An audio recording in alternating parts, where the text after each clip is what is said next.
But the story that's blowing up social media right now in our industry is that broadcast journalist Charlie Rose has been suspended by CBS because of allegations of sexual misconduct. 8 women have accused Rose of making unwanted sexual advances toward them, including lewd phone calls, walking around naked in their presence, and groping them. CBS News has suspended Rose, and PBS and Bloomberg both say they are no longer airing the Charlie Rose Show. Now, Rose told our partners at the Washington Post that he was deeply embarrassed and apologized for his behavior. The allegations come from women employed by Rose's own company and not CBS or PBS. They worked in his home or office or accompanied him on his travels. Joining me this evening to discuss the latest happenings politically, Ron Meyer. He's a Republican member of the Loudoun County Board of Supervisors representing the Broad Run District, and Jennifer Blimmer. She's with D.C. Young Democrats. Another celebrity, going to get to some of this discussion in a minute, but another celebrity, a really big figure in broadcast news, now named a second, I already said that.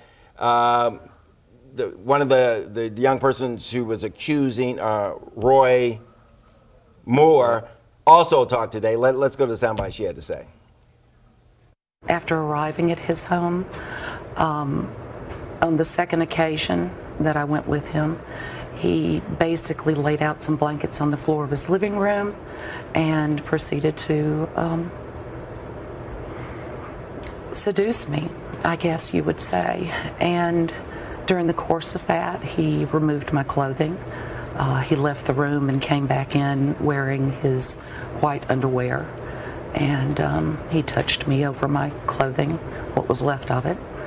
And he tried to get me to touch him as well. And at that point, I pulled back and said that I was not comfortable, and I got dressed, and he took me home.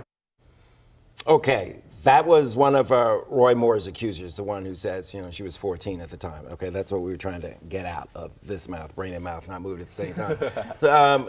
Makes everybody uncomfortable to talk about this stuff, but you got to talk about it because it's out there. I mean, give me a reaction. Let's start right here. I mean, just looking at everything that's going on with Charlie Rose, with Roy Moore, with Al Franken, with any number of individuals that have now, been accused of sexually reaching out to people, harassing them, I think we're at a point now where we're not going to take the excuse that this was just the time, or this is how somebody was dressed, this is their makeup, this is how they looked. I think we're at that point where we're starting to hold men and women accountable for making unwanted advances towards people. And I think it's important in the discussion that we have when we're talking about rape culture and kind of the society that we're living in. We're never going to get to that point where we're going to be able to safely discuss how men and women can interact with each other without kind of getting all this dirt out first. Before you build, you have to get the detritus out. And that's what's happening right now, is we're kind of unearthing some of the bad things that have happened. Yeah, Ron? Yeah, I mean, it really says something that finally women feel brave enough to be able to tell these tales that they've held in for so long. And it's a day of reckoning for many. And for, I think, those of us in politics, it really makes us think, should politicians be drinking? I get made fun of all the time for not drinking. Should Mike Pence be made fun of for not being with any woman besides his wife in most occasions? People have to take measures sometimes, and when they don't, people, women and men can get out of hand. You have to know your own weaknesses, and these women should feel empowered to stand up and say this, and we should be hearing and really discussing as a society what this means. Don't touch people that don't want to be touched. Don't send photos people don't want to have photos sent to them. Be a human being. And that's what we're missing in politics, and it seems like that's what we're missing a lot in society too. So hopefully we get to that point where we can have honest conversations with each other, have honest interactions with each other, without doing something that the other person that harms another person. That's what it's about. Yeah, and let's be clear, we're not just talking politics. This is the private sector also. Right. Well, Charlie Rose is not political. And Charlie Rose may be just the first of many. Yeah. Exactly. I mean, a lot of women have to sign these, these forms, where they will not talk. They have to keep it secret. A lot of these cases we have where people are bought out. So you never hear about these cases. And exactly, it's not just the janitor did something. It's always somebody who's using their authority and power to put people in positions. I try to explain to people what sexually coercive situations are. It's a situation where, someone's not, maybe being forceful, but you don't feel like you're in a comfortable space to say no or to report them or even to act against them for fear of retribution. Yeah. President still hasn't talked about Roy Moore. Okay. Should he talk about Roy Moore? Yes, he should talk about Roy Moore.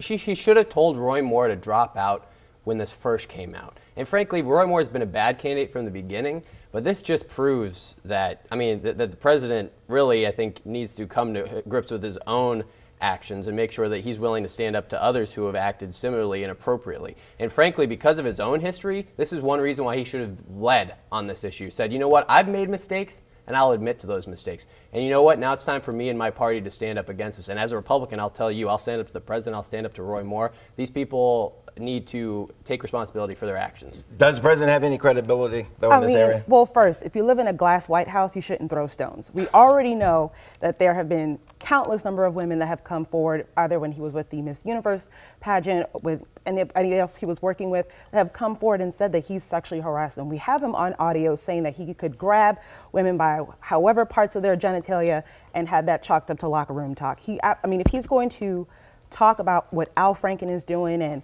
any other person that may come up, he needs to be able to address his own actions. And his office does talk about Al Franken, and they say that's because there's an admission. But in Roy Moore's case, there's no admission. You have the president on tape with an admission talking about what the things that he's done. Correct? And again, the way it was couched was, well, this is just how men talk, and this is just locker room talk. And you know, and I have fraternity brothers. I know what they say when I'm not around, but that still doesn't excuse their behavior. And again, we're not going to be able to address those situations where women feel uncomfortable or unable to speak up because, well, it's just locker room talk, or, well, that's just how I'll get ahead, and whatever kind of excuses that we're putting on that. Yeah, a lot of important things we could be talking about, but you know, the president decided a long time ago that what he said on Twitter is important, and that's the president speaking.